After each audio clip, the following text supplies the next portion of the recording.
Caribbean and Iberian Studies program, and very happy to see such a great turnout today for this talk. As you probably noticed, there's some snacks and coffee and tea in the back there, as well as a bunch of handouts about some other events that we have coming up. I did want to mention that this lecture is part of a whole month of Brazil that we have. There's a handout back there as well that has information about all of the other upcoming. There's some musical performances, some other lectures, etc. A film as part of the Wisconsin Film Festival that are all Brazil focused. So that's all I really have to say. So welcome, thanks for coming, and I'll turn it over to Lisa to introduce our speaker. Hi, thank you all for coming out. My name is Lisa Rausch. I work on Brazil issues about live stream exchange over in the Nelson Institute. And I'm really excited to introduce to you a friend of mine for going on several years now. We decided, and former colleague when we were both doing our PhDs in different departments at the University of Kansas. This is Pedro dos Santos, and he's an assistant professor at Luther College, just down the road in Decorah, Iowa. And he's here to talk to, well, he's an expert on gender issues in Brazilian politics, and he has a couple of projects that are going on right now about women's representation in the country of Brazil, in particular. One project that explored Dilma Rousseff's impact on women's representation in Brazil, and another dealing with the impact of Brazilian electoral institutions on the election of women to legislative positions. So these are two very live topics, and I think it's a real privilege to be able to hear Pedro's perspective right now at this really critical juncture in Brazilian politics. And with that, I'll just keep it brief and hand it over to Pedro. Thank you. Thank you. Thank you so much. All right, thank you for coming. Let's thank Lassis and the Brazil Initiative for inviting me to do this talk, and it's good timing, I guess, right, for this talk. My research, so I got to backtrack a little bit. So in 2010, I was in Brazil doing field work for my dissertation, which was on women's election of women to state legislatures in Brazil, and the impact of the quota law in Brazil. But it was 2010, and it was when Dilma was elected. So I was there through all the election process. So just by looking at that and seeing how things were going, that got me interested. And then by talking to other scholars, friends of mine, colleagues of mine now, we decided to start doing digging a little deeper on that.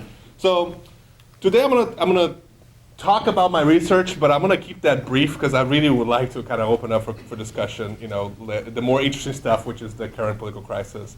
So I'll give you some updates. I literally was checking my phone right now to make sure that there's nothing else that was going on today. There's already one arrest today of a former senator. There's other things going on already, so maybe we can talk about that. In this institutional political kind of perspective, which is the part I'm more interested in and more specialized in. So I'll start to talk about women's representation in general, like where is the kind of the base of my research, and then look at Dilma Rousseff specifically, right? So just really quick, the literature on especially the gender and politics literature, the one that I'm kind of borrow from mostly, really focus on Hannah Pitkin's idea of representation, right? So the idea of symbolic, descriptive, substantive, and also these three being the three big ones. The argument is that they're connected. They kind of go. Representation is a bigger thing. It's a bigger kind of umbrella. And all those things kind of fit within the idea of representation. So symbolic meaning that what the representative means for those represented. In general, kind of this means like a lot of what does this mean to democracy? What does this mean to people feeling represented, in the system? So like, does a woman specifically, have any impact on the population in general, views of democracy, but specifically the views of women on democracy as well? Descriptive, which is really where the research on women's representation really started, which is like, how many women are getting elected, and how are they getting elected, which is kind of the first generation research on women's representation really came from that area. And then substantive representation, which is like the actions taken on behalf of, in the interest of, as an agent of, or substitute for those represented. So does the person representing the citizen, doesn't matter the gender, doesn't matter the race, and all those different things. So I've been really sticking to gender in Brazil. I have not delved into the intersectionality yet of race. We're getting there. This year was the first year they actually had data on TSE collected data on race for candidates. So this, I think in the near future we're going to have some discussion of representation in that, because this is the first year, so we're able to kind of collect more information from them. But there's a whole, we can even discuss this, a whole other issue of race identity in Brazil that can be very complicated too when thinking about these ideas of representation. So how a citizen sees the leader that is representing them, who the representative is, if it's a woman, if it's a religious person from your religion, if it's a person with racial identity, all those things, and then are the actions really helping a specific group, targeted population? Again, look specifically at women, and we're going to see here that it gets complicated because women are a big group, and there's other issues within gender as well. So. So the question is this: do women represent women differently than men? Right. That's kind of the idea that kind of started my thinking about this research. And to me, the interest came from the quota law in Brazil and how it didn't work, right? And why it didn't work. And then, so again, this is very descriptive representation. And then now we're moving out to like ideas of substantive representation, how having women in politics changes the dynamic and all that. So this kind of like when you look at the gender and politics literature, the first generation was really like counting women and seeing how women get elected, and now we're going to the second and third generation, like looking at these issues of now we have women in power. What's the difference between women in the political systems in general, and what impact they have on these ideas? And then I'll talk about symbolic representation. That's a very murky theoretical area. They're still trying to kind of figure out how to kind of address that. So just really quick, women's descriptive representation in Brazil.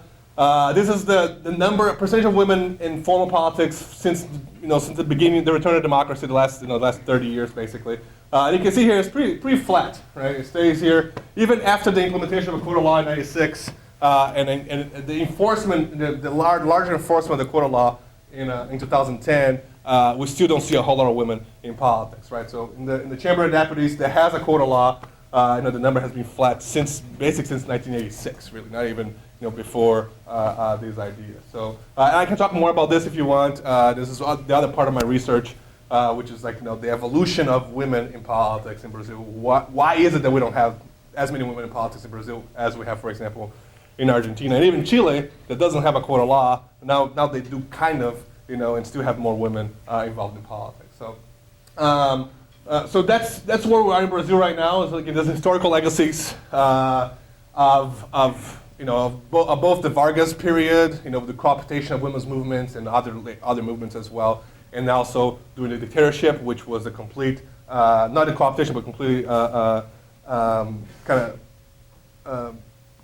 keeping all kinds of movements, including women's movements, kind of outside of the government. And then when you have a party structure that has been established already with a male leadership. It becomes really hard, for women to get in. Even with the quota law, which was really paying lip service to the Beijing conference in 1995, there weren't that many changes that kind of came from that. So now we have this, and then we have Dilma elected in 2010, and there was like this whole idea, like how did this happen? Brazil is such a sexist country. Brazil, there's no women in politics in Brazil. How is it a woman get elected? And, to the highest possible field. Yeah. Do you have any statistics on women in the military? I do not. No, but I know the numbers are pretty small, and the first admiral ever was just a few years ago. That she was nominated by Dilma actually. So there aren't that many women in the military. And at that period, during the dictatorship period, the whole leadership was male dominated. Yeah. Yeah, so then how did Dilma get elected, right? I mean, the simple the answer is Lula, right? I always used to joke, and this is a pretty good joke, if Lula appointed this chair, the chair would win, right? It didn't matter who it was. He came out with 80% approval rating, and he picked Dilma. And there's some discussions that Lula, was really intentional in picking a woman, right? He wanted to keep a legacy, and he wanted to keep a first legacy, like he was the first, operário to be elected, first labor union worker, and he wanted to have a woman. For a long time, if you guys are following Brazilian politics, Marina was kind of the heir to PT and the heir to Lula, but with a lot of issues. I think one of the things is when Lula started kind of seeing Dilma as more of a stronger candidate, Marina ended up splitting from PT. There are of course, other reasons, but there's a lot of people that think that that's one of the reasons she left is because she wanted to run for president and she knew she couldn't under PT. When she was picked, she was Lula's chief of staff. I don't know if you guys, so last night, like 2 days ago, there was Lula gave his first interview to The Intercept since the whole scandal was going on. And he kind of threw Dilma under the bus on that interview. Something I thought was interesting, he said that Dilma had no experience on this interview to run. And truth is that she did, right? She was the minister of energy, Madison Energy for him. She was the chief of staff for him for a long time. And he actually picked her, for all those other things. And during the campaign, it was interesting. That's when I started kind of looking at, and I had to kind of backtrack later on, is that gender was clearly a part of the discussion, but really it wasn't the main idea. But it was subtly there, and it was always there in a way like the continuation. Like Dilma is the mother, and Lula is the father, right? Dilma is going to continue what Lula's doing. He's going to do better. He's going to be more nurturing, which is very ironic if you know Dilma.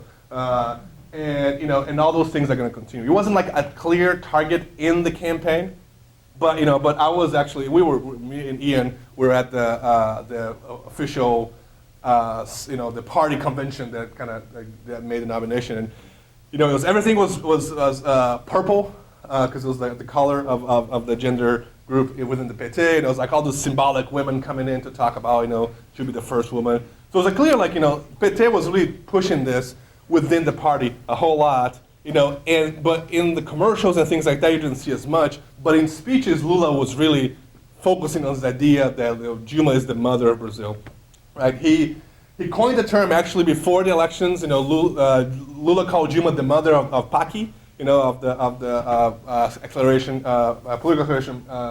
I forgot what the acronym is for, but it's for the development of Brazil. As chief of staff, she was the one that kind of oversaw that, and he really. Where is it? Yes, Programa Acelerado de Crescimento, so accelerated program of growth. All this like PAC, I don't even know what they mean, but we keep talking about them, right? But yeah, so he used this, and then he continued to use this at his speeches, especially in comícios, like in big things, And so gender played a role, but it wasn't a integral role. Like if you look at, Bachelet's campaign, the first campaign, she did have a stronger kind of push for gender. If you look at Christian, if you look comparative to those three countries, Christian's a little different too because she's also, the wife of a president, so the gender wasn't played as much in that as well. But again, it was subtly in there. It was definitely a part of it, but it wasn't, the key deciding factor, for why she won. And again, she won because she was Lula's pick. Again, it doesn't matter what gender, what sexual orientation, what religious affiliation she was. Lula was that popular at the time, and whoever he picked would have been elected. I would argue that whoever he picked would have been elected at that point, right? So Dilma was picked. There's all those discussions that he picked her on purpose because he wanted to run again. After that, that I don't know, but there's a lot of people really early on still say that.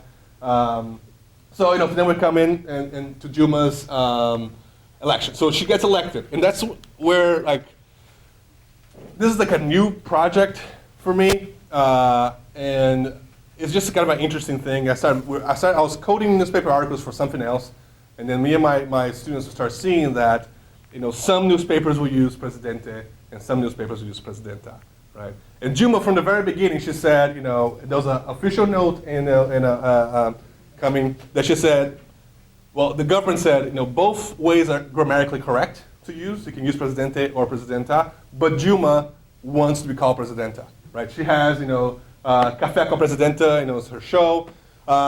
So this is where this idea of symbolic representation kind of, to me, becomes murky and interesting to kind of look at. So we start looking at newspapers, and the usual suspects, Veja. Actually, Veja is my favorite one because this is running for re-election. And she was not just not Presidenta, she was Presidente Candidata, right?